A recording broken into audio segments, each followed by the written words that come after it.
She told him that being left after her husband at the age of 18, she had stayed for a while in Sebastopol as a sister of mercy and had then lived in various places, sir, and now here she was going around selling the gospel. Oh my God, it wasn't you who were involved in that strange, even very strange story in our town. She blushed. It turned out to have been she. Those worthless fellows, those wretches. He tried to begin in a voice trembling with the indignation. A painful and hateful recollection echoed tormentingly in his heart. For a moment he became as if oblivious. Ha, she's gone again, he suddenly came to himself, noticing that she was no longer beside him. She steps out frequently and is preoccupied with something. I notice she's even worried. Bah, I'm turning into an egoist. He looked up again and saw Anisim, this time in the most threatening circumstances. The whole cottage was filled with peasants, all apparently dragged there by Anisim. The proprietor was there, and the peasant with the cow, and another two peasants, they turned out to be coachmen, and some other half-drunk little man dressed like a peasant but clean-shaven, who resembled a besotted tradesman and was talking more than anyone else. And they were all discussing him, Stepan Trofimovich. The peasant with the cow stood his ground, insisting that along the shore would be about a 30-mile detour, and that it had to be by steamer boat. The half-drunk tradesman and the proprietor hotly objected. Because, dear brother, if it's by steamer boat, of course, His Excellency will have a closer way across the lake. That's right enough. Except the way things are now, the steamer boat may not even go. It will. It'll go for another week. Anisim was the most excited of all. Maybe so, but it doesn't come on schedule because it's late in the year. And sometimes they wait 3 days in Ustyevo. It'll come tomorrow. Tomorrow at 2 o'clock, it'll come on schedule. You'll get to Spazov still before evening, sir, right on schedule. Anisim was turning himself inside out. But what's gotten into the man? Stepan Trofimovich trembled, tearfully awaiting his fate. The coachman, too, stepped up and began bargaining. They were asking 3 rubles to Ustyevo. Others shouted that he wouldn't be doing badly, that it was the right price, just the price they charged all summer for going from here to Ustyevo. But it's also nice here, and I don't want to, Stepan Trofimovich started mumbling. Right, sir, it's just as you say. Right now it's really nice in Spazov, and you'll make Fyodor Matveyevitch so glad. But, my dear and new friend, all this is so unexpected for me.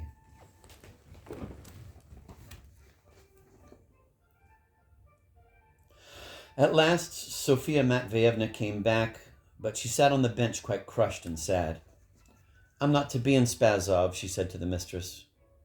What, you're going to Spazov too? Stepan Trofimovich roused himself.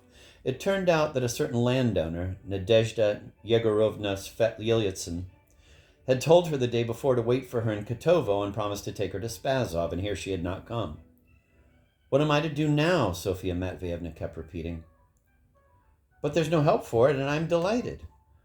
I, too, can take you, as well as any landowner, to this, what is it called, this village? I've hired a coach, too, and tomorrow we'll go to Spazov together. But are you also going to Spazov? I shall be extremely glad to take you there. They want to, I've already hired, which of you did I hire? Stepan Trofimovich suddenly wanted terribly much to go to Spazov. A quarter of an hour later, they were already getting into the covered britska. He very animated and thoroughly pleased, she with her bag and a grateful smile beside him. Anisim helped them in. Have a good trip, sir. He was bustling with all his might around the britska. It was such gladness you caused us. Goodbye, my friend, goodbye. When you see Fyodor Matveyevitch, sir. Yes, my friend, yes, Fyodor Petrovitch, and now goodbye.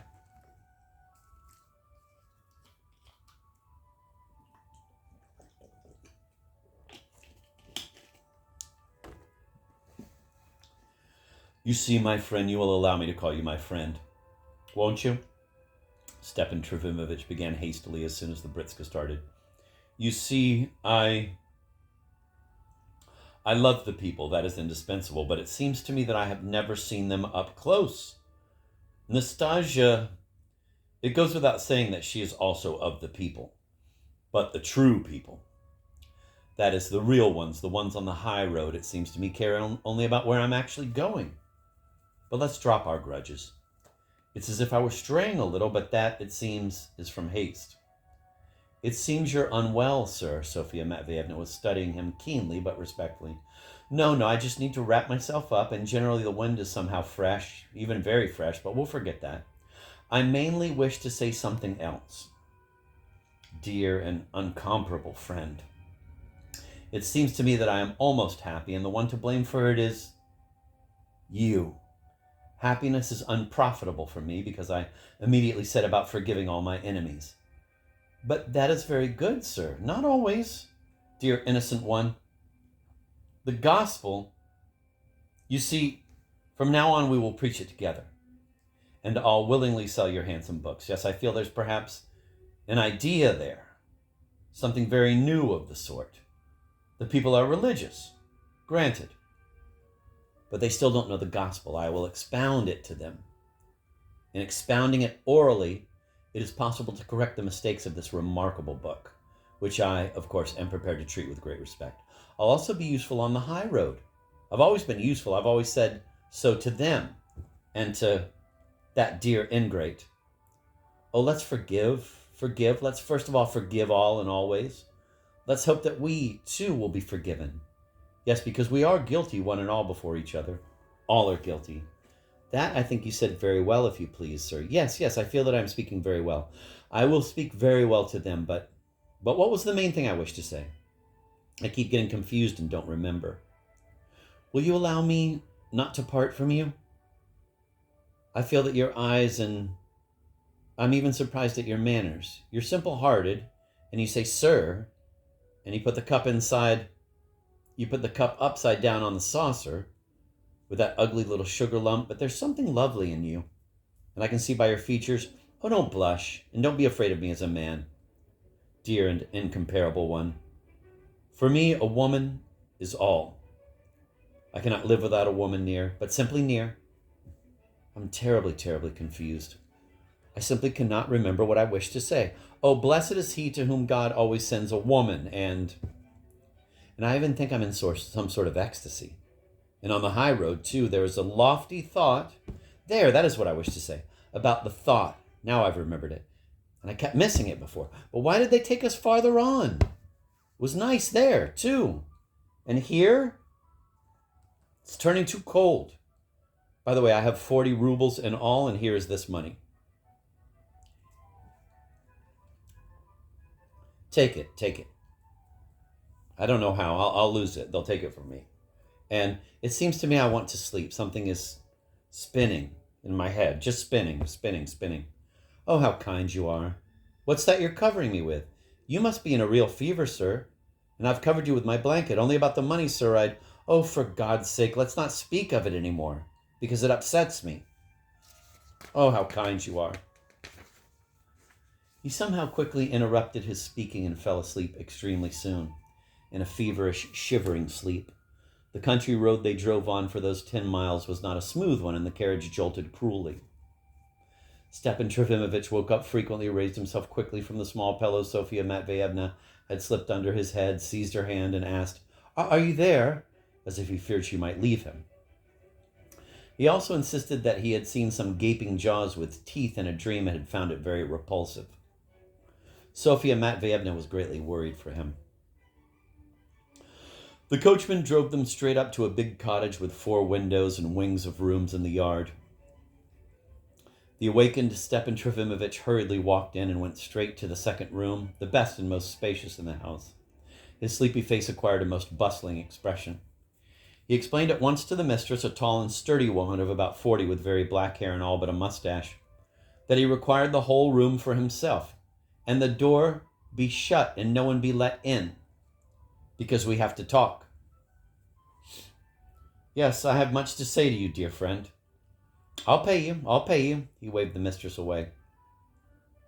Though he was hurrying, he moved his tongue somehow stiffly. The mistress listened with displeasure, but in token of agreement kept her silence, in which, however, one could sense a certain menace.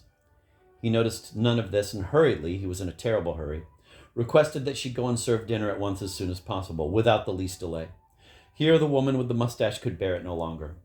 This isn't an inn, mister. We don't serve dinners for travelers. Some boiled crayfish or a samovar. We have nothing else. There won't be fresh fish till tomorrow. But Stepan Trofimovich began waving his arms, repeating with wrathful impatience, "I'll pay, only be quick, be quick." They settled on fish soup and roast chicken. The landlady declared that there was not a chicken to be found in the whole village. However, she agreed to go and look, but with an air as though she were doing an extraordinary favor.